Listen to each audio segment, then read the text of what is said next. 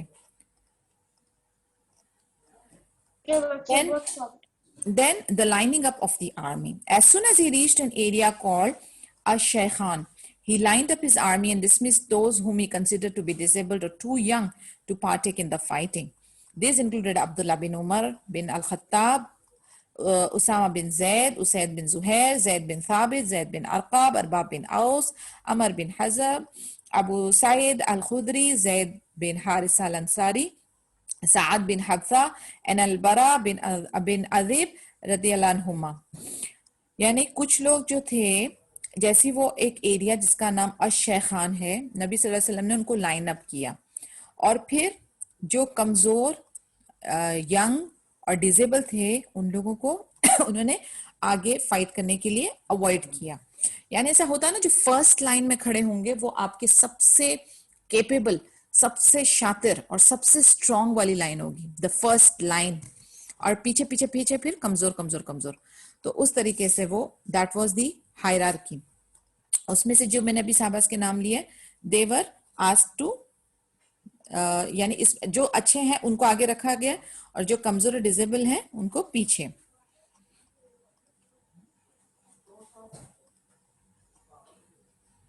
As the latter one, there is a hadith in Sahih al-Bukhari which states that he had taken part in the fighting on that day. यानी कुछ ऐसे थे जिनकी ये पहली जंग थी, they were so new. Allah's Messenger sallallahu alaihi wasallam allowed both Rafi bin Khadij and Samura bin Jundub to join the army, though they were very young. The former proved to be skillful at shooting arrows, while the latter had defeated the former one in a wrestling match. अभी young boys भी join हुए हैं जिनकी first time war की experience होने वाली है। उसमें दो थे जो यंग लड़के, रफी बिन खदीज और समूरा बिन जुंदुब। ये लोगों को नबी सल्लल्लाहु अलैहि वसल्लम ने ज्वाइन करवाया क्योंकि रफी बिन खदीज जो थे वो तीरंदाजी में बहुत माहिर थे और समूरा बिन जुंदुब जो थे वो कुश्ती में उन्होंने रफी बिन खदीज को हराया था। तो इस वजह से दोनों को उन्होंने भर्ती किया। The permission of Rafi to join the army had made Samura say, I am stronger than him, I can overcome him.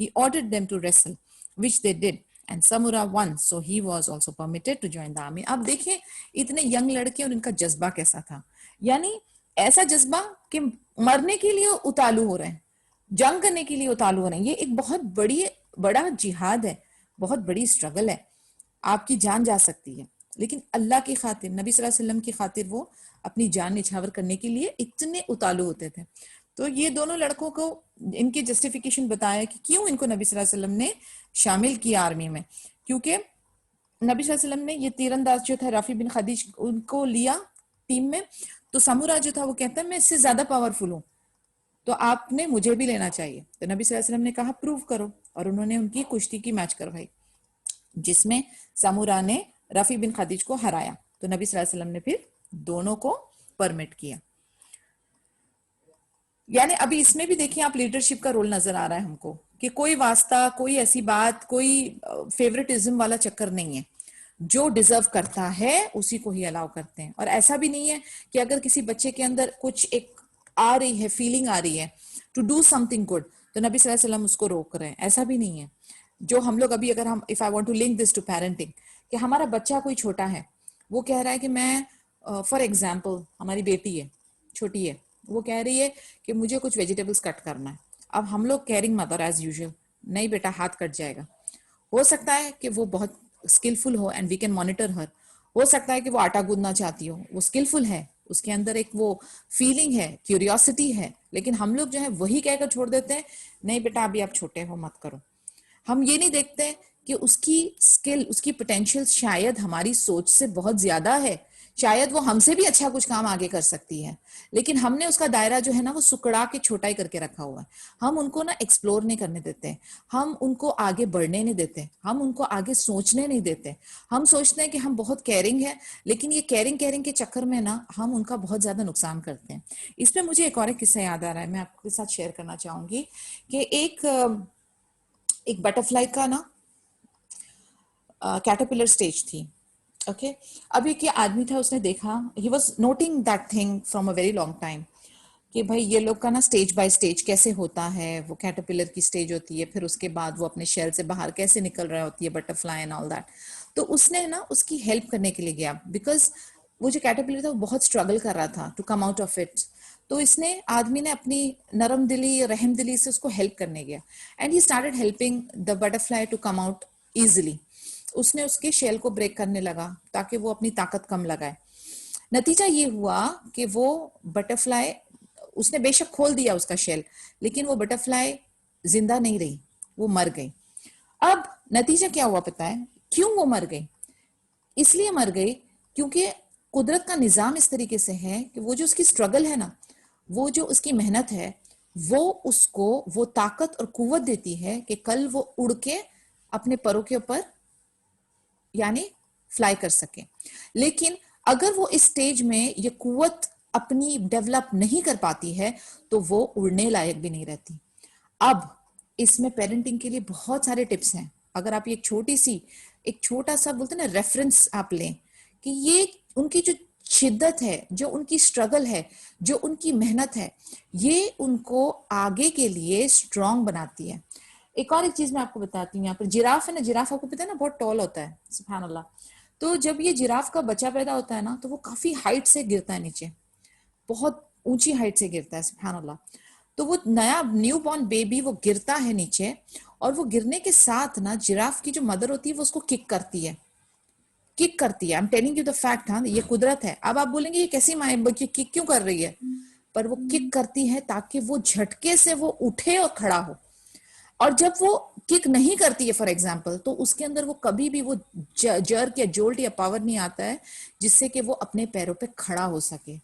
कहने का मकसद ये है कि आपकी सख्ती, वो सख्ती है, वो पॉजिटिव सख्ती है जो आपके बच्चे को अपने पैरों पे खड़े होने की कुव्वत देती है।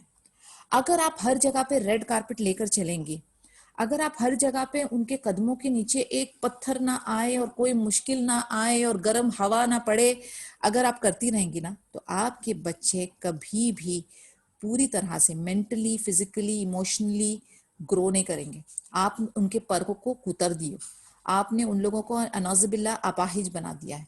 अगर आप उनके ऊपर रिस्पॉन्सिबिलिटीज डालेंगी उनके एज के मुताबिक बैलेंस्ड होके, now don't get me wrong, यानी मैं ये नहीं कह रही हूँ कि हम लोगों ने इसको एक्सट्रीम लेकर जाना है, just get my words right, कि हमने उनको उनकी एज उनकी कुवत के मुताबिक जो वो कर सकते हैं, लेकिन हम लोग अपने आप को ना ऐसा ना बना ले जो कि हम उनकी पोटेंशियल्स को रिड्यूस कर दें उनकी एज के मुताबिक। जैसे मैंने आपको वो काटने वाला एग्जांपल दिया कि your small girl is saying कि वो वेजिटेबल्स कट करना चाहती है, वो उसने आपको देखा किचन में, she wants to copy, you know kids copy, तो आप उसको एक धार वाली छुरी देके छोड़ दें, ऐसा मैं नहीं कह रही।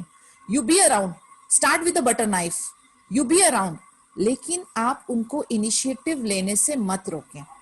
लेट देम टेक चैलेंजेस, थोड़ा गिरेंगे, थोड़ा उनकी फिंगर चिप ऑफ भी होगी, थोड़ा कट होगा इधर उधर, लेकिन this is the part of their training. इसी तरीके से वो सीखेंगे। उनको पहले फ्रूट्स दें, फिर उनके बाद उनको थोड़े लाइट वेजिटेबल्स, क्यूकम्बर वगैरह दें, एंड देन धीरे धीरे इवेंचुअली एक्सपोज देम। अब हम अगर उनको एक्सपोज बिल्कुल नहीं करेंगे तो फिर वो सीखेंगे कब, लाइफ स्किल्स कब सीखेंगे? और फिर जब ऐसा कुछ मौका आता है कि suddenly they have to travel for studies और फॉर वट एवर रीजंस, और फिर उनको कुछ भी नहीं आता, और जब उनके ऊपर वो सडनली, कहते हैं ना, एक फिश बोल से निकली हुई मच्छी को आप सीधा उठा के ओशन में फेंक देंगे, तो उसकी कैफियत क्या होगी? Do you think that the fish will survive there? क्या उसे अंदाजा है कि उधर कौन कौन से जानवर है, अंदर कौन कौन सा कंपटीशन है, कौन कौन सा चैलेंज है, उसको कैसे स्विम करना है, कैसे करंट्स को मैनेज करना है, कैसे स्टॉर्म्स को मैनेज करना है? तो ये आपकी जिम्मेदारी है कि आप टाइम दर टाइम उनको प्रोग्रेस कराते रहें, एक्सपोज धीरे धीरे उनको कराते रहें, और वो एक्सपोजर में आप उनको इस्लामिक चैप्टर्स जो हैं वो बताते जाएं, व्हाट इज हराम, व्हाट इज हलाल, this is the situation, this is the circumstances, what to do, हमारा दीन क्या कहता है। उनको साइंस के साथ रिलेट करें, because it appeals a lot to our children. उनको साइंटिफिक रीजंस बताएं, उनको सोशल रीजंस बताएं, उनको कल्चरल रीजंस बताएं, एंड ये आपकी तरबिया का हिस्सा बनना है। और इसी को हम कहते हैं ट्रेनिंग, कि आपका जो रोल है, आप मसूल हो। आप देखें हदीस के वर्ड्स भी जो हैं इन रिगार्ड्स टू पेरेंटिंग के, शेपर्ड, शेपर्ड का रोल बताया है। कोई और भी प्रोफेशन बता सकते थे, शेपर्ड क्यों बताया है? शेपर्ड इसलिए बताया है कि आप देखें वो कैसे चरवाहा अपनी बकरियों के साथ क्या मामला करता है।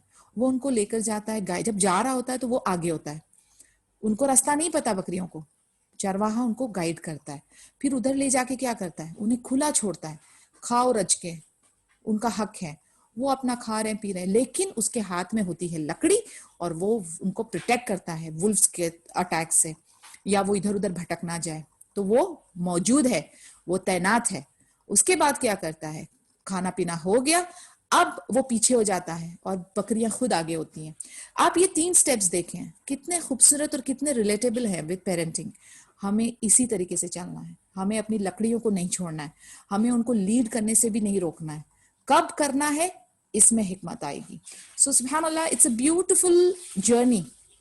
May Allah give us that hikmah, may Allah give us that hidayah, and may Allah give us that tawfiq to be ideal parents. Ameen ya Rab. So the lining up of armies started, and then passing the night between Uhud and Medina. जैसे ही रात आई तो क्या हुआ, उन्होंने मगरिब और इशा की जमा नमाज पढ़ी, यानी उन्होंने जमन कर दिया, कंबाइन कर दिया मगरिब और इशा की नमाज, और फिर उन्होंने रात उधर बिताई। 50 लोग जो थे वो गार्ड कर रहे थे पेट्रोल कैंप को, क्योंकि सिक्योरिटी लाजिम है। मोहम्मद बिन मसलमा अल अंसारी रदियल्लाहु अन्हु, the hero of the brigade of Ka'ab bin al-Ashraf, was in charge of the guards, while Dakhwan bin Abd Qais radiallahu anhu took the responsibility of guarding the Prophet Muhammad sallallahu alaihi wasallam. अब ये 50 लोग जो थे, इनकी क्या जिम्मेदारी थी कि पूरा कैंप को पेट्रोल करेंगे और पूरे कैंप की गार्डिंग करेंगे। मोहम्मद बिन मसलमा अल अंसारी, अगर आपको याद होगा, काब बिन अल अशरफ जो मुनाफिक था, उसको जो कत्ल करने वाला प्लान था, उसका लीडर, उसका हीरो था मोहम्मद बिन मसलमा अल अंसारी। तो इनको इंचार्ज बनाया गया था गार्डिंग के लिए, और दखवान बिन अब्दुल कैस रदियल्लाहु अन्हु को पर्सनल गार्ड ऑफ नबी सल्लल्लाहु अलैहि वसल्लम की तरह ड्यूटी दी गई थी। The rebellion of Abdullah bin Ubay and his followers. Towards the end of the night and just before dawn, the Prophet Muhammad sallallahu alaihi wasallam broke camp, and when he reached Ash-Shawt, he performed the Fajr prayer. He was close enough to the enemy that they could see one another. अब आप देखें, सुबह का वक्त आया, नबी सल्लल्लाहु अलैहि वसल्लम ने फजर की नमाज अपनी अदा की। आप देखें सलाह नहीं रुकती, द इम्पोर्टेंस ऑफ सलाह आपको अब पता चलेगा। उधर भी उन्होंने, वो ट्रैवल कर रहे थे, पहुंचकर अपनी मगरिब और इशा उन्होंने पढ़ी, इधर सुबह उठते के साथ ही अपनी फजर अदा की। सुभान अल्लाह। यानी कह सकते हैं ना, हम टायर्ड हैं, हम जिहाद करने के लिए जा रहे हैं, अल्लाह की खातिर कर रहे हैं, तो नमाज हमारे लिए माफ हो गई, रुखसत हो गई। लेकिन आप देखेंगे कि ये मामला नहीं था। इंपॉर्टेंस ऑफ सलाह आपको अब पता चल रहा है। अब नबी सल्लल्लाहु अलैहि वसल्लम ने फजर अदा की और वो अशौत में पहुंचे। अब वो दुश्मनों के इतने करीब थे कि वो एक दूसरे को देख पा रहे थे। अब इधर क्या मामला हुआ, एक मुनाफिक अब्दुल्ला बिन ube rebelled against the Muslims and withdraw with 1/3 of the army, 300 fighters. अब सडनली ये मुशरिक एक जो है अब्दुल्ला बिन उबे, उसको पता नहीं क्या हुआ और उसने कहा कि मुझे नहीं लड़ना, और उसने अपने आदमी 300 आदमियों को विड्रॉ कर दिया। अब 300 आदमी 1000 में से यानी 1/3 स्ट्रेंथ कम हो गई, वो भी लास्ट मिनट में। अब देखिए मुनाफिक की सिफत जो है ना, यानी पेनफुल और दर्दनाक और नुकसानदायक ही है, और नो वंडर उनके लिए अजाब भी उस तरीके का अल्लाह ताला ने रखा है। He said, "We do not know why we should kill ourselves." He claimed that the reason for his withdrawal was stage a protest against the Messenger of Allah sallallahu alaihi wasallam for refusing his opinion and accepting the opinion of others. अब वो वजह क्या दे रहा है, कहता है मुझे समझ नहीं आ रही कि हम क्यों अपनी जानों को कत्ल करने के लिए जा रहे हैं। फिर कहता है कि मेरा इस तरीके से विड्रॉ करने का वजह ये है कि नबी सल्लल्लाहु अलैहि वसल्लम ने मेरी ओपिनियन को तरजीह नहीं दी, मेरी सलाह को माना नहीं और दूसरों की सलाह को माना। However, this was not the real cause for his withdrawal, because if the refusal of his opinion, as the hypocrite claimed, was the real reason, then it would not have made sense for him to join the Prophet's army from the onset. अब ये सिर्फ उसका एक उज़र, एक बहाना है, ये असल वजह नहीं है। क्यों ये असल वजह नहीं है? क्योंकि अगर ये असल वजह होती तो उसने शुरुआत में ही, उसकी ओपिनियन नहीं मानी गई थी तो वो उसी वक्त ही अपने आप को विड्रॉ कर लेता। ये आखिरी मोमेंट पे जब आपको सामने दुश्मन नजर आ रहा है, फिर आप आर्म ट्विस्ट कर रहे हो, ये आप गलत काम कर रहे हो, फिर नजर आ रहा है कि आपके दिल के अंदर जो है ना मुनाफकत पल रही थी और आप इसी मोमेंट का इंतजार कर रहे थे। The real reason behind his rebellion, withdrawal, and the detachment at this delicate time was to produce panic, confusion, and disorder within the ranks of the Muslim army, who were within sight and hear distance of the enemy, who were also looking forward to more disunity on the side of the Muslims as it was occurring among themselves.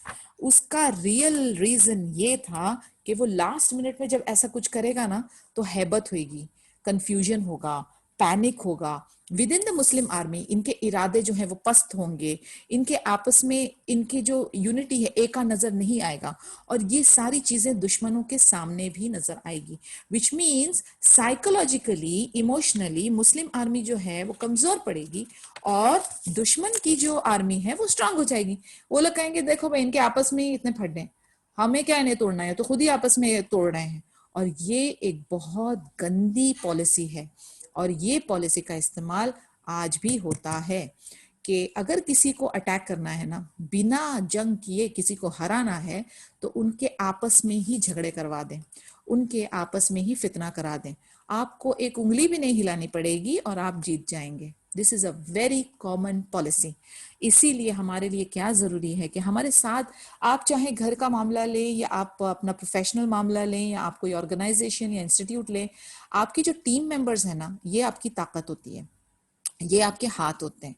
अगर इनके साथ आपका understanding और unity का मामला है तो बेइज़्निल्लाह आप कामयाबी की तरफ आसानी से पहुंच जाएंगे।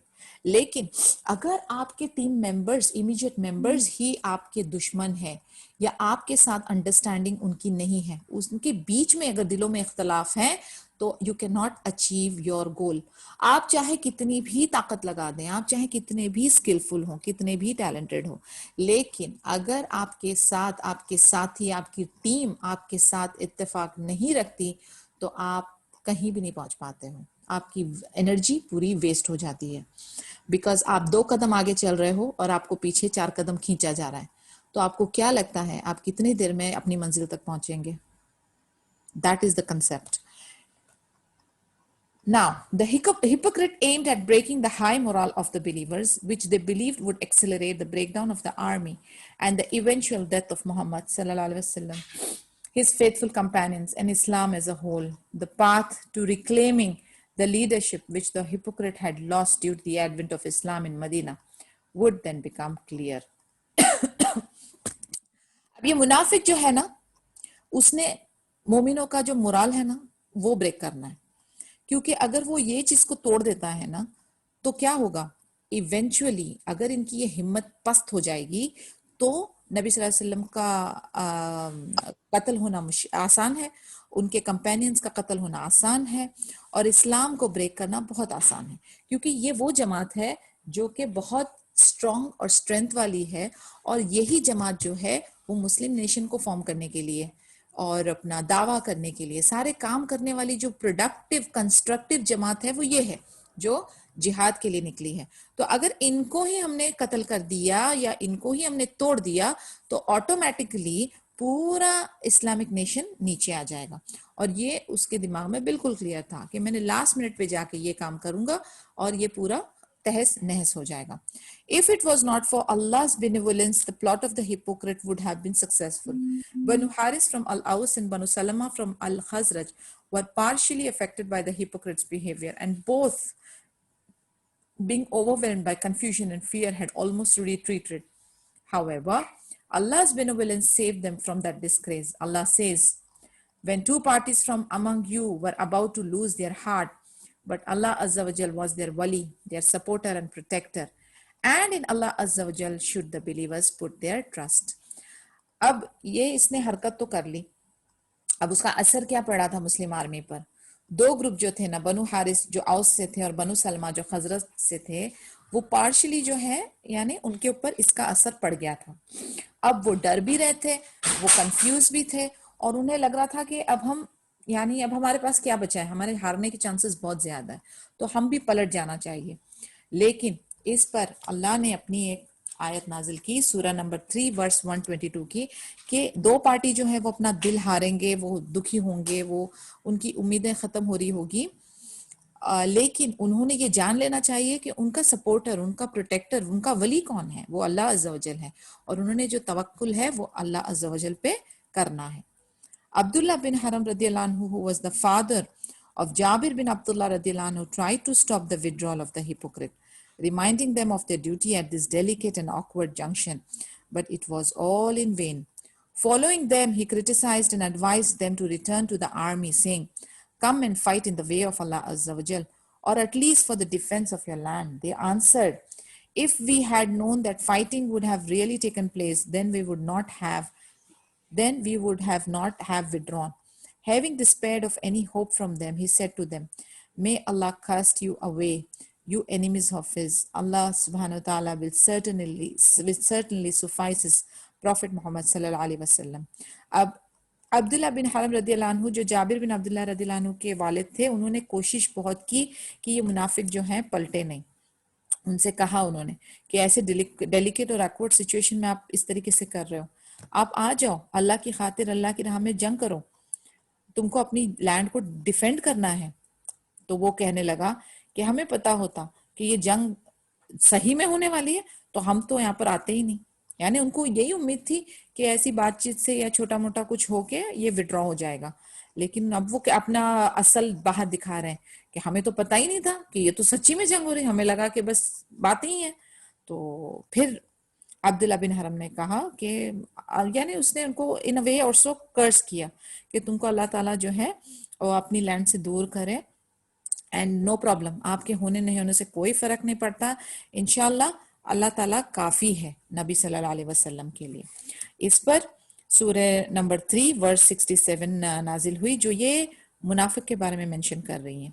And that he might test the hypocrites, it was said to them, come fight in the way of Allah अज़्ज़ा वजल, और एटलीस्ट डिफेंड योरसेल्फ। यानी अगर आपके दिल में ये है कि मुझे अल्लाह के लिए नहीं लड़ना है, एटलीस्ट अपने आप का बचाव करो, क्योंकि ये आपको आपकी आपकी लैंड में आके आपको मार रहे हैं, आपको जिला वतन करेंगे, आपको एक्सप्लॉइट करेंगे, एटलीस्ट अपने आप का बचाव करो। They said, "Had we known that fighting will take place, we would certainly have followed you." They were that day nearer to disbelief than to faith, saying with their mouths what was not in their hearts, and Allah has full knowledge of what they conceal. यानी उधर वो लोग कह रहे थे, मदीने में कह रहे थे कि अगर जंग होगी तो हम आपके साथ हैं, लेकिन उनके दिलों का मामला अभी बाहर आ रहा है। वो कह रहे हैं तो हमें तो यकीन ही नहीं था कि ये जंग होने वाली है, अगर ये जंग होने का अंदेशा हमें होता तो हम आपको पहले यानी हम इसके तरफ आते ही नहीं। तो अल्लाह जो है वो जानता है। आप चाहे कितना भी फेक फेस लगा के लोगों को आप कुछ भी कह दें, लेकिन आपके दिल का मामला जो है ना वो अल्लाह अज़्ज़ व जल जानता है। तो अल्लाह न्यू इट। वो कहते हैं कि इनका कुफर जो है वो मुझे पता था, इनकी जो हरकत है उसका अल्लाह ताला को अच्छी तरह से पता था। हत्ता कि वो अपने मुंह से ये कलिमात दे रहे हैं कि हम आपके साथी हैं, लेकिन उनकी दिल की कैफियत अल्लाह अज़्ज़ व जल को पता थी। और अल्लाह से कोई भी चीज छुपी नहीं है, बेशक कोई चीज छुपी नहीं है। अल्लाह नोज एवरीथिंग, अल्लाह आलम कुल शे।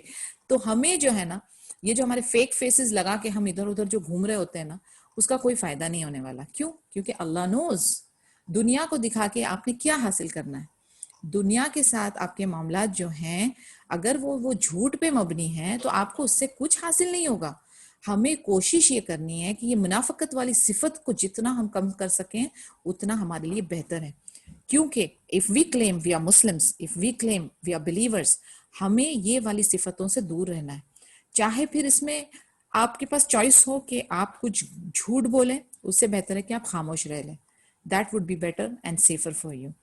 And if there is any question please ask. कोई डिस्कशन करना चाहते हैं आप?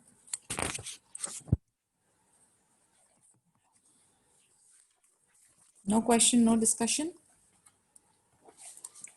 Great. Subhanakallahumma bihamdika nashhadu an la ilaha illa anta nastaghfiruka wa natubu ilayk. Assalamu alaikum wa rahmatullahi